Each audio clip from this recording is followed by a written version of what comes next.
चलें जी, अस्सलाम वालेकुम, welcome to my new vlog. Guys क्या हाल चाल है, क्या हाल है? अल्लाह पाक आप लोगों को खुश और आबाद रखे, ऐसे ही हंसते मुस्कुराते रखें। अभी मैं किसी काम से जा रहा हूँ, वापसी आके फिर आप लोगों को सरप्राइज़ देते हैं। अभी निकलते हैं और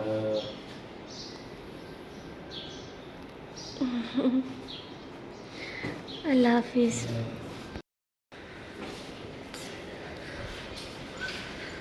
ये थोड़ा मुझे पकड़, बस जाओ आराम से, अल्लाह आपकी हिफाजत करे।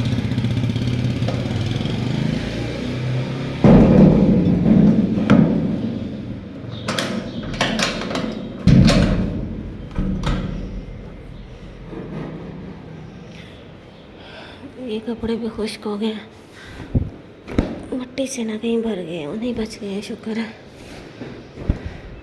अभी जो दूसरे हैं ना शलवार कमीज़ इस तरह के, और दिलबर के 2-3 हैं, उन्होंने बोला कि मुझे कुछ सेट करके दें, मैं ना वो फिर निकाल लूँ, उनको भी ना वो वॉश कर लूँ। इनको मैं अंदर रखती हूँ रूम में ना, भाई नीचे ना गिरना। अभी मैं आपको दिखाती हूँ। अच्छा, वो कहते हैं ना कि अभी हमने घर की वो सफाइयाँ करनी होती हैं और फिर उसके बाद आंधी आ जाती है, घर का हालत जो है वो बहुत ख़राब हो जाता है। क्या मैं पठानों की तरफ बोल रही हूँ, घर की हालत ख़राब हो जाती है। इतनी यार यहाँ पर मिट्टी हो गई थी जिसका कोई हिसाब नहीं। माशाल्लाह से गंदम आई थी। इसका ना एक जो था, ये जो सामने वाला, ये फट गया था सारा ही, वो गिर गई। फिर वो सारी यहाँ पर बहुत ज़्यादा हो गई थी, वो इकट्ठी की मैंने। मैं फिर रात ही घर को साफ़ करके सोई थी। ठीक है, ये देखें, इतनी मिट्टी थी कि ये मेरा जो है ना हम में से पोना बोलते हैं, आप पता नहीं रोटी का कवर क्या बोलते हैं, जो भी है, स्लेब को अच्छे से साफ़ किया, पूरे किचन को। मैंने फिर सुकून से सोई नहीं थी। मैंने कहा कि दफ़ा, अच्छा, ये जहाँ पर भी मैं पाँव रखती थी कीर कीर होती थी सारा सा। अच्छा, ये है काला तेल, उस दिन से ऐसे ही पड़ा था। रात दिलवर साहब ने पता क्या किया, इसको ना बोतल में डालना चाहिए। ये होता है गरम, गरम से मुराद ये है कि आपके हाथों को लगता है जब आप इसे डालते हो। ये अभी कल इन्होंने जो नीचे गिराया ना, उसकी वजह से मैंने पूरा किचन इसके साथ साफ़ करी। एक कतरे का काम होता है इसका। ये देखें, अभी मैंने सिर्फ उस बोतल के ढक्कन को हाथ लगाया, नीचे देखें क्या कर रहा है, इसमें पानी मिक्स करना पड़ता है। खैर अल्हम्दुलिल्लाह से सारा काम हो गया था। अभी आपकी बहन ने कोल्ड ड्रिंक मंगवाई थी कल, अभी हम वही कोल्ड ड्रिंक, पानी और जामशरी मिक्स करते हैं। मुझे किसी ने बोला था कि सिस्टर ये तो उससे भी ज़्यादा मीठा है। बस क्या करूँ यार, नहीं समझ आ रही। मुझे पता है कि ये दोनों उससे भी ज़्यादा कई गुना मीठे हैं, लेकिन बस पीना है तो फिर पीना है। मैंने ये पानी का मग भर लेना है, उसके अंदर इतनी सी कोल्ड ड्रिंक, 1 चम्मच ही जामशरी डालना है, मैं ज़्यादा नहीं डालती, तो वो ना फिर बैलेंस सा हो जाता है। इसलिए मैं फिर वो जो चीज़ आप समझ रहे हैं ना, वो नहीं होती ही। ये देखें, असल में कोल्ड ड्रिंक बिल्कुल फ्रेश है ना, इसलिए मैं डायरेक्ट मीठा पानी नहीं पी सकती, जामशरी वाला, उससे मेरे पेट में बहुत दर्द होता है। बस हर किसी की अपनी अपनी एक वो होती है ना रूटीन। मैं और मेरी फैमिली में, ख़ास तौर पे मेरा भाई अगर ऐसे पी ले तो हम फौरी बीमार हो जाते हैं, हमारे पेट में बहुत शदीद दर्द होता है। मुझे दिल पर बोलते हैं कि ये मैंने तुम्हें पीने के लिए दी थी, और अभी डॉक्टर मुझे हम बोल दिए कि आपने ये डेली पीनी है। कि मैं जाल के थाड़ी पैर ने पीती हुए नहीं दिल कर रहा यार मेरा। अभी मैंने बेड को ना टोटल सेट कर दिया है। मैं जैसे ही दिल भर जाते हैं ना, खैर वो तो सुबह फजर की नमाज़ के बाद ना इधर चारपाई पे सो जाते हैं, और वो जब चले जाते हैं फिर मैं अपना बेड बनाती हूँ और ख़ुद चारपाई पर आ जाती हूँ। रात यार मैंने इसकी सफाई की, मैं देख के हैरान रह गई, इतना इसके ऊपर मिट्टी आई हुई थी ना, पता नहीं आज मैं क्या बोल रही हूँ, इतनी इसके ऊपर मिट्टी आई हुई थी ना जिसका कोई हिसाब नहीं। इसको फिर मैंने अच्छे से झाड़ पूंछ किया। अब ये पर्दे वगैरह सेट किए हैं। कल हम कूलर देख कर आए थे, तो अभी पता नहीं दिलबर साहब लेते हैं कि नहीं लेते। अभी ये मैंने इसी तरह मैंने अपना यहाँ पर साइड टेबल बना लेती है, इसको पानी रखा है, ये रखा है। रूम का टेम्परेचर बहुत अच्छा है, अब ये काफ़ी टाइम तक ठंडा रहेगा। और इसको मैं एक टाइम पर हरगिज़ नहीं पीती हूँ और बस अभी रेस्ट करती हूँ। असल में मुझे सुबह आई थी रुबीना माँ की कॉल, उनको लेने के लिए दिलबर साहब ने जाना था, फिर इसलिए मैंने उनको उठाया था कि भई आप जाएं ले आएं, तो इसीलिए दिलबर साहब वहाँ गए हुए हैं। अभी मैंने उनको कॉल करके बता दिया है कि 10 मिनट हो गए उनको घर से निकले हुए। उनको लगेगा टाइम लगेगा इंशाल्लाह।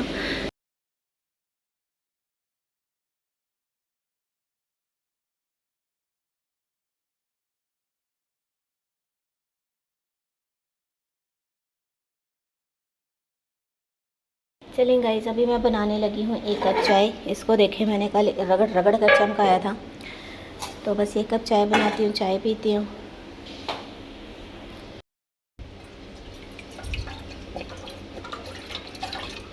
आज मैं सिर्फ इसका ना 1 कप ही बनाऊँगी।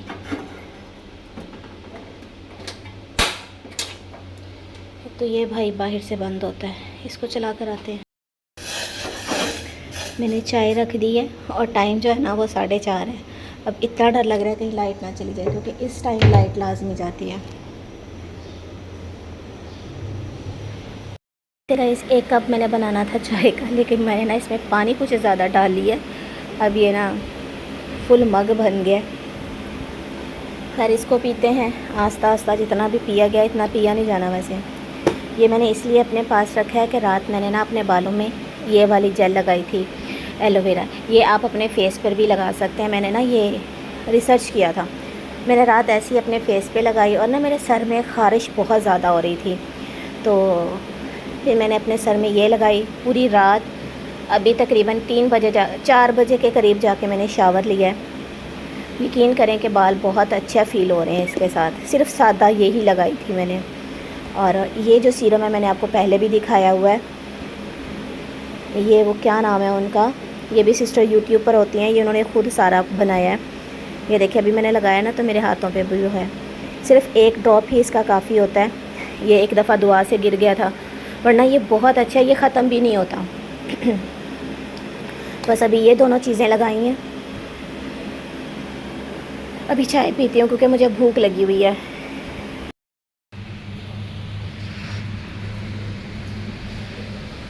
हाँ मुझे ये लेने थे, मैं फिर भूल गई। चलो नेक्स्ट टाइम सही।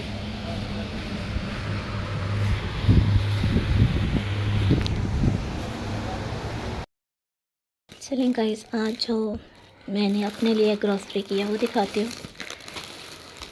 सबसे पहले आपकी बहन की जान, मेरी आन, मेरी शान, मेरी टिशू मुझे बहुत पसंद है। अच्छा ये यहाँ से ओपन होगा। उसके बाद आपको पता है कि मुझे खुशबू बहुत पसंद है, तो फिर कपड़ों में भी होनी चाहिए। तो मैं ये ऐसे पैक ले लेती हूँ, इसको कट करके ना बोतल में डाल लेती हूँ। ये भी मेरा मोस्ट फेवरेट है। तो गाइज़ ये हमारा हथियार, लड़कियों का कूचा मांझी, ये सबसे ज़रूरी है। वो मेरा था ना स्पंज, उसकी ये चीज़ सेपरेट हो गई थी, फिर आज ये मैं लेकर आई हूँ। और ये दिलबर साहब के कहने पर लिया है। शैम्पू मेरे पास था, फिर हमने बस यही कंडीशनर लिया है। तो ये मैंने खैर इसको फ़र्स्ट टाइम यूज़ करना है, देखते हैं कैसा निकलता है। इन दोनों को मैं मिक्स करके हमेशा यूज़ करती हूँ। ये मैंने हैंड वॉश लिया है, इसमें काफ़ी ज़्यादा है, 375 का। वो जो पहले पिंक लेकर आई हूँ ना, वो मुझे कुछ अच्छा नहीं लग रहा, मैंने कहा उसको दूसरे वॉशरूम में रख देती हूँ। अब ये पता नहीं कैसा है, अभी दिलबर साहब ने उठाया था, इसको मैं रखूँगी वॉशरूम में। अल्लाह जी। और गाइस एक मैंने ये लिया फरनाइल, ये देखें जी, एक के साथ एक फ्री। ये 3 लीटर है, 1 लीटर उन्होंने एक्स्ट्रा दिए, मतलब 4 लीटर हो गया। और इसके साथ आपकी बहन ने जो मेन चीज़ ली है, जिसके लिए मैंने रोला डाला हुआ था काफ़ी टाइम से, वो भी दिखाती हूँ। ये तो दिलबर साहब पहले कहीं राशन लेने गए थे, तो उसके साथ ही ना ये 6 डब्बे दूध के ले आए थे। ये काफ़ी है। ये मैंने एक झाड़ू लिया है, अच्छा झाड़ू है, वाइपर है और मेरा पोछा। ये सारी चीज़ें अभी मैंने घर आके नोट की हैं, हरी हरी पीली पीली सारी ऐसी हैं।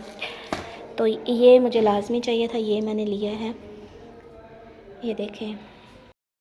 चलें गाइस, कुछ ना और सामान की डिटेल आपके साथ शेयर करती हूँ मैं।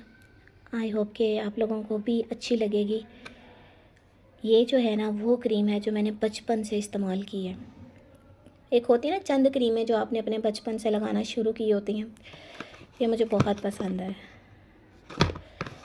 इसमें छोटी पैकिंग भी थी, फिर मैंने ये बड़ी ली है। मैंने कहा नहीं, मुझे बड़ी दे दें। अस्सलाम वालेकुम माय यूट्यूब फैमिली, कैसे हैं आप? उम्मीद करती हूँ कि आप सब ठीक होंगे, खैर वाफियत से होंगे। अल्हम्दुलिल्लाह से मैं ठीक हूँ, खैर खैरियत से हूँ। जो भी आज डे की रूटीन थी आपके साथ शेयर की है। आई होप कि आपको अच्छी लगेगी। अगर अच्छी लगे तो भाई लाजमी मुझे सब्सक्राइब कीजिएगा, मेरे साथ जुड़े रहें। अल्लाह ताला आप लोगों को इसका बहुत अजर देगा इंशाल्लाह। उसके साथ गाइस, रात जो है घर की सारी सफाई की थी, लेकिन वो फिर जैसे आपको पता है कि गर्मियाँ स्टार्ट हो गई हैं। अल्लाह ताला का एक निज़ाम है कि ये तेज़ हवाएं अब चलना शुरू हो जाएंगी, आंधी वगैरह आती है जिसे हम पंजाबी में नेरी भी कहते हैं। वो सब कुछ अब रेत के साथ आएगी। जैसे कल जब हम बाहर निकले थे ना, उस वक़्त ही ऐसा फ़ील हो रहा था कि जो है ना तेज़ हवा के साथ जो है ना गर्म हवा के साथ आंधी आएगी। तो सेम वही सीन हुआ। सारी विंडो खुली थी, लाइट भी चली गई थी, तो फिर वो पूरा घर ही ना रेत से भर गया था। खैर सारी सफाई की थी, झाड़ू भी ना टूटा हुआ है, पोची भी। तो फिर आज हर चीज़ नई आ गई है, अल्लाह का लाख लाख शुक्र है। ग्रॉसरी भी हो गई है जो मुझे करनी थी। पहले भी काफ़ी राशन अभी पड़ा है, तो वो भी यूज़ हो जाएगा। आज अम्मी से मैंने यही बोला है कि मेरी दालें पड़ी ख़राब हो रही हैं, आप ऐसे करें कि आपके पास 2-3 कुकर है, एक मुझे कुकर दें, ये मेरे वाले बेशक दोनों ले जाएं, आप इसे रखें, ठीक करवाएं, जो भी करना। मुझे बस एक ना नॉर्मल साइज़ वाला दे देना, ज़्यादा छोटा देना बड़ा दे, या फिर मुझे वहाँ से नया लेकर दें। उन्होंने बोला अच्छा मैं सनिया आपको लेकर देती हूँ। तो मैंने कहा चले, ऐसे घर में यार 100 चीज़ बनानी होती है, बंदा दाल बना लेता है, दाल अच्छी लगती है, दाल चावल अच्छे लगते हैं, ऐसी चीज़ें आप बना सकते हो। घर में चने बड़े हैं, 100 चीज़ पड़ी है, वो सिर्फ मैं कुकर की वजह से नहीं बना पा रही। तो इसलिए कोई दालें शालें नहीं ली। तो चीनी वगैरह भी मैं पिछली दफ़ा कुछ ज़्यादा ले आई थी, वो भी पड़ी है, तो इतनी ख़ास ज़रूरत नहीं है। ये कल बल्कि जिस दिन लोशन चेंज किया उस दिन मैं चाय की पत्ती ये भी सारी चीज़ें आ गई थी। तो इसलिए कोई ख़ास ज़रूरी नहीं था जो लेकर आना था, बाकी जो चाहिए था वो मैं ले आई हूँ। इस दफ़ा मैंने ज़रा हट कर चीज़ें ली हैं जिनकी ज़्यादा ज़रूरत है, तो इंशाल्लाह मैनेज हो जाएगा। अगर दरमियान में ज़रूरत पड़ी तो फिर ले आएंगे।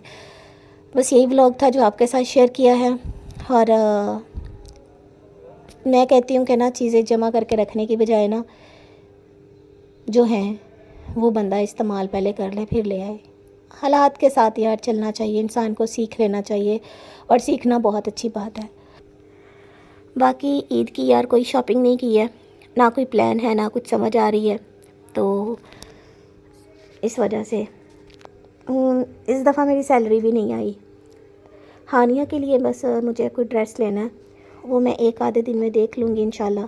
जो मेरी रेंज में होगा वो फिर मैं ले लूँगी। और उसके साथ गाइज़ मुझे भी पता है, एक आधी बात आपसे करूँगी कि मुझे भी पता है कि ये मेरी ना दूसरी प्रेगनेंसी है। अल्लाह का लाख लाख शुक्र है। लेकिन यार जो इंसान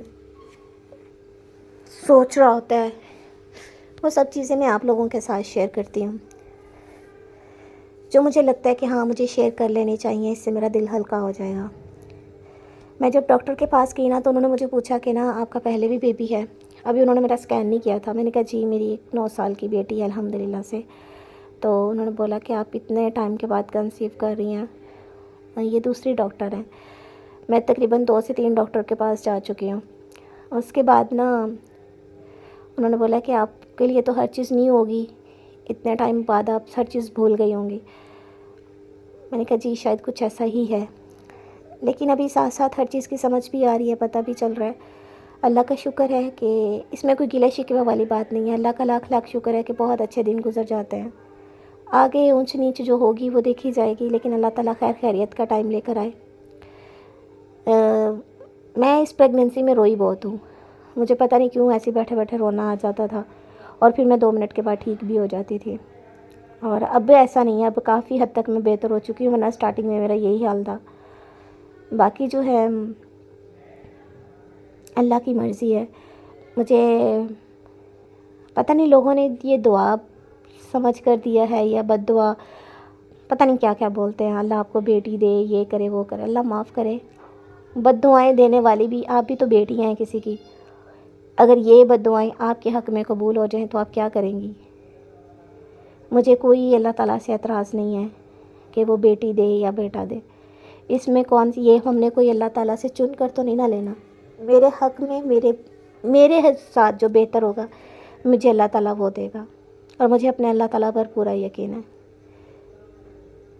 इंशाअल्लाह मैं कहती हूँ कि जो भी हो अच्छी सेहत वाला और लंबी ज़िंदगी वाला हो।